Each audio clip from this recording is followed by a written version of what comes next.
Share this article. Tweet Scott Russo, October 13, 2017. Photos by Nick Stover and Scott Russo. The clop, clop, clop of my steel shoe resonating through my helmet as I walked through the uncomfortable October heat at Paris Auto Speedway in my trusty NJK leathers as I headed toward the snarling motorcycle that was waiting for me. Not just any motorcycle, mind you, but maybe the most amazing motorcycle I've ever been privileged to ride in my 25 years as a motoscribe. Dirtbikes.com editor-in-chief and Mo contributor Scott Russo rolls the Indian Scout ftr750 through a corner at the Paris half-mile.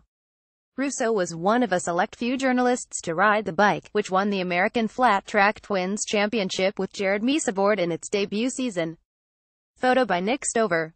And all I could think before I swung a leg over this gorgeous deep red, black and white Indian Scout ftr750 flat tracker, something that only a handful of professional flat trackers, let alone aging motorcycle journalists, has ever done, was to blurt out a little sarcastic humor to my friend Brian Bergen. "Stand back," I told Bergie. "I'm gonna throw this thing through the fence." It was nervous sarcasm to be sure, as the last thing I wanted to do was scratch anything besides the tires on what I believe is one of the coolest purpose-built, factory racing motorcycles ever. My mind was quickly rehashing the paperwork I'd signed in order to ride the damn thing in the first place. I couldn't recall seeing a clause on the order of, "If you crash the hell out of this thing, you owe us 50 grand, but it was probably in the fine print, and my eyes are too shut to read that tiny drivel anymore. Besides, I would have signed my life away for the opportunity to ride an Indian model that has already made history. I mean, in 2017, Indian did something that no other manufacturer has ever done in the 64-year history of the American Flat Track Series, formerly known as the AMA Grand National Championship Series, when it not only won the Premier F Twins Championship but also claimed the top 3 spots in the title race with an all-new, ground-up motorcycle design in its debut season. Going from drawing board to racetrack in just 9 months, the Scout ftr750 may be the most compelling proof of parent company Polarized's intention to bring the Indian brand back to its former glory days when it outran Harley-Davidson on the track and in dealer showrooms. Photo by Scott Russo. Now, if you're a regular Mo reader, you're probably well aware of Indian's amazing Scout ftr750, a race-only version of the Scout. Forget that. The two share practically nothing in common other than the fact that they both have V-twin engines and round wheels. The Scout ftr750 went from drawing board to race-ready machine in just over 9 months. Indian certainly stacked the 2017 title odds in its favor when it hired the 3 riders who have held the Flat Track Championship among them since 2012, including 4-time champion Jared Meese, 2013 champion Brad Bicker and 2016 champion Brian Smith. What followed was as dominant a performance by a Harley-Davidson interloper as the series has ever seen. And it isn't like the Scout ftr750 was the product of some years-long development cycle. What began as an idea by Indian Motorcycle VP Gary Gray and Indian Motorcycle President Steve Minetto to get the Indian brand back to its roots and ultimately shocked the flat track world was little more than a pipe dream just 3 short years ago. "We had to get our core business in shape before we could even think about this," Gray told me at Paris. "Since we started on the first production street bikes, we had talked about going back to flat track. We launched 11 models in 3 years, developed our dealer network and had a pretty good base, so we started talking about what we could do to give back to the sport. I talked to Steve Minetto, president of Indian Motorcycle, and said, here's an idea of something that we could do in the next 2 to 3 years. Then in September of 2015, Steve made the announcement that Indian would be back in flat track in 2017 or 2018. That was way faster than I was thinking, but we started designing the bike in December of 2015, and were on the track testing by June of 2016. Indian Motorcycle Vice President Gary Gray is living the dream. Along with Indian Motorcycle President Steve Minetto, Gray pushed for Indian's return to flat track racing, setting realistic goals in the first season. Safe to say that those goals were not only met but far exceeded. Photo by Scott Russo. Engine design and construction was handled by Swissito, a Polaris-owned company that already had a track record designing motor engines. Chassis development was coordinated with aftermarket V-twin parts supplier SS. A few bits and pieces were sourced from companies with long-standing reputations for producing quality flat-track parts. In light of how well the bike performed when it made its debut at the Santa Rosa Mile in California with former AMA Grand National champion Joe Kopp, it seems like such a short amount of time, but then again maybe not. The bike Cop rode was the product of extensive testing during much of the 2016 American flat track season.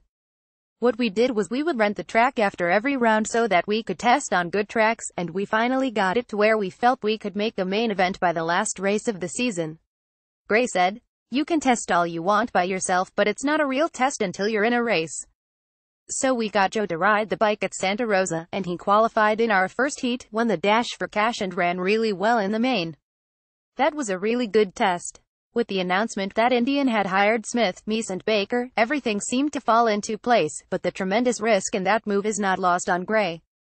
In racing, nothing is a given, and it was entirely possible that unforeseen failures could have made Indian look silly. Dream teams rarely experience the dream. Gray was well aware of that as he wrote down his expectations prior to the start of the 2017 season. If the Scout ftr750 could score 3 podium finishes, and if one of the Indian factory riders could manage a 5th-place finish in the season points standings, Indian would call it a successful year on which to build for the future. But when Meese came out at the very first race of the year, a TT track at Daytona that no one had ever ridden before, and he led every lap of the race en route to the first national flat track win by an Indian since the mid-1950s, the handwriting was on the wall. What followed was a 2017 season in which Meese, Smith and Baker mostly battled each other for race wins and podiums at every round of the series. When the dust settled on the 2017 season, Indian was not only back on top of the flat track world, it broke records along the way. The 2017 AF Twins Championship winning Scout ftr750 tuned by legendary flat track tuner Kenny Tolbert carried Meese to 17 podium finishes, surpassing the record shared by former series champions Scott Parker and Ricky Graham. Meese also landed 10 wins to tie all-time winner Parker for second on the single-season winners list, 2 wins behind Graham. Smith added another 4 wins to give Indian 14 wins in 18 rounds. The man in American flat track racing right now, Jared Meese piloted his factory Indian Scout ftr750 to 10 wins and a record-breaking 17 podium finishes in the team's debut season. So why isn't he smiling? He's probably bent that he didn't break the single-season win record of 12 wins set by Ricky Graham. That's just how competitive Meese is. Photo by Scott Russo. Meese or Smith won the first 8 races of season, and Baker joined them for 6 podium sweeps by Indian. As one final kick to the shins of its predominantly Harley-Davidson, Kawasaki and Yamaha competition, Johnny Lewis put the first of the 50 privateer Scout ftr750s slated to be built and sold to the public on the podium during the penultimate round of the series at Texas Motor Speedway, proving that there is no appreciable performance difference between what Indian sells and what its factory team races. How's that for a debut season? Talking to Tolbert about the Scout ftr750 was like old home week. During my years covering the series full-time, from 1995 through 2006, I could always count on him to tell me the truth, good or bad. When talking about the Scout ftr750, a project that he became involved with from the drawing stage, the news is almost entirely good from his perspective. As soon as I heard about it, I knew I wanted to be a part of it. Tolbert said.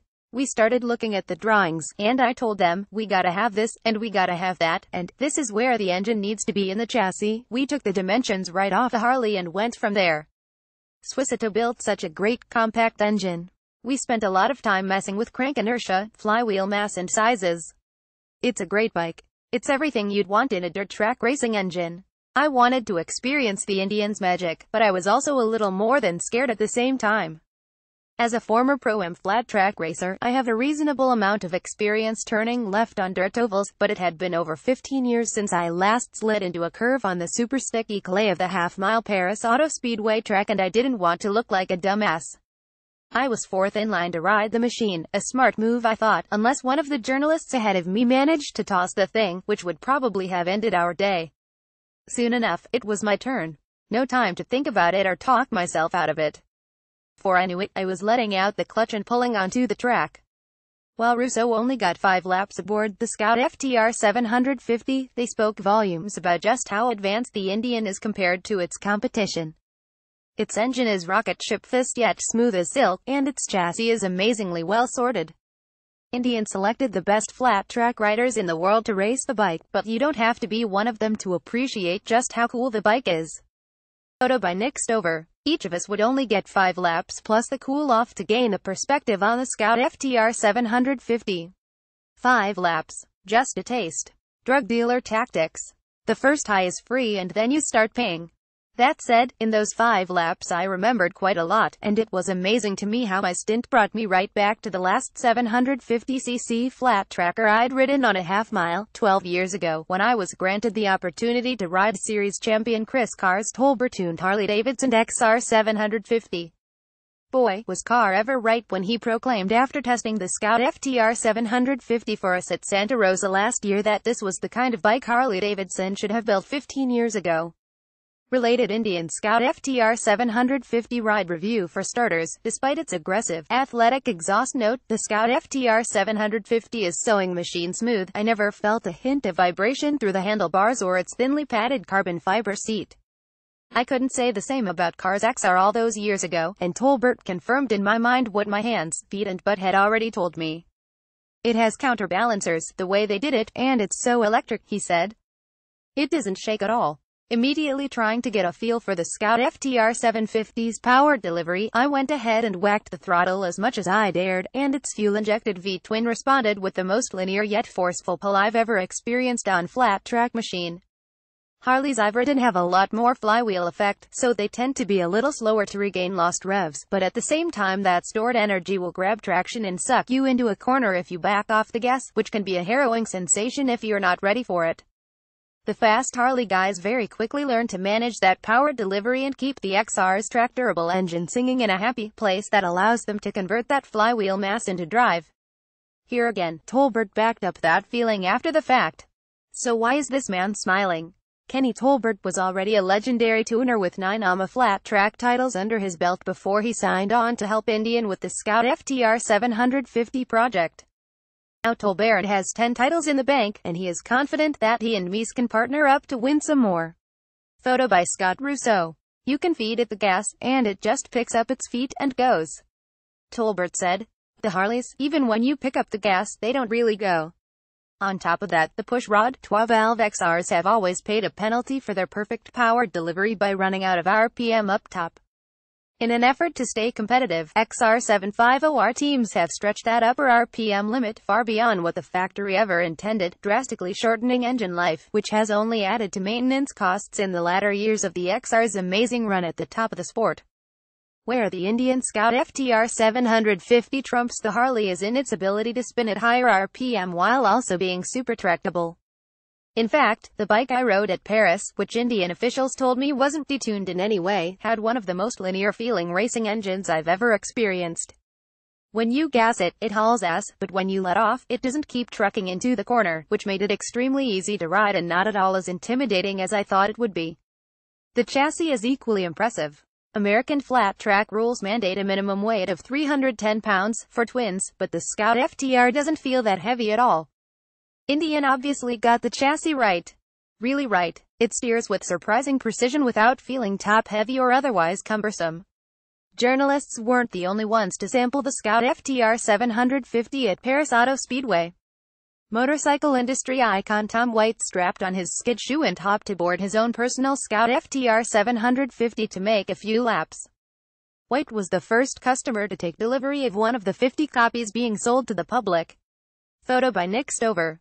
Unfortunately, the combination of a sticky racetrack and my own ring rust didn't allow me to really put the bike into a race-based slide to see just how far the chassis can be pushed.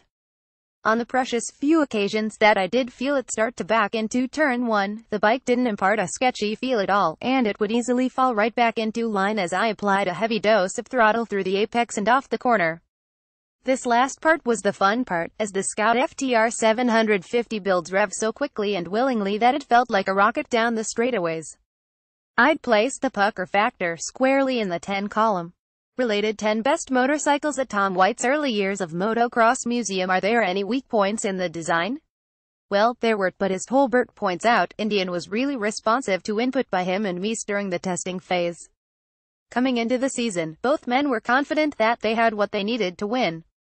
There were some weak spots, but I don't want to tell you what they were, and we did overcome them. Tolbert said. I mean, it's no secret that the thing spit Jared off and broke his shoulder when we first got started. After that, those first 5 engines became dyno engines only. We were given strict orders not to ride them, and Indian went right back to the drawing boards and fixed the problems. The next thing you know, here we are and it's all good. I had already traveled at a pace that was better than I'd expected, and I was looking forward to more when the checkered flag flew, ending my all-too-brief introduction to what, in my mind, is perhaps Indian's greatest success since Polaris revived the brand. The Scout ftr750 is an amazing motorcycle, and while it would be a disservice to downplay the tremendous effort put in by the Indian wrecking crew and its talented band of mechanics and crew who helped make the machine a champion in its debut season, they clearly had a great motorcycle to start with. Russo waves to the camera while backing it down after 5 of the coolest laps he's ever spun on any track in the world. Afterward, he muttered something about checking to see if Indian has a Scout ftr750 in its lone pool. All that remains to be seen now is how Harley-Davidson will respond. It's no secret that the Vancenis-led factory effort has clearly struggled while continuing to develop the still new XG750R into a consistently competitive machine. It's to Harley's credit that it went all in on the project, abandoning the venerable XR750R, which is a known quantity. It makes me wonder just how much more fun this sport will be to watch if and when Harley-Davidson is able to challenge Indian week in and week out with the XG750R. Throw in Yamaha's increasingly competitive FZ07-based racers and the already competitive Kawasaki-powered machines out there, and the series can only get more interesting. The Indian Scout ftr750 is the best motorcycle in its class right now, and with Indian's announcement of a massive contingency program for Scout ftr750 mounted privateers in the American Flat Track Series, it's clearly here to stay.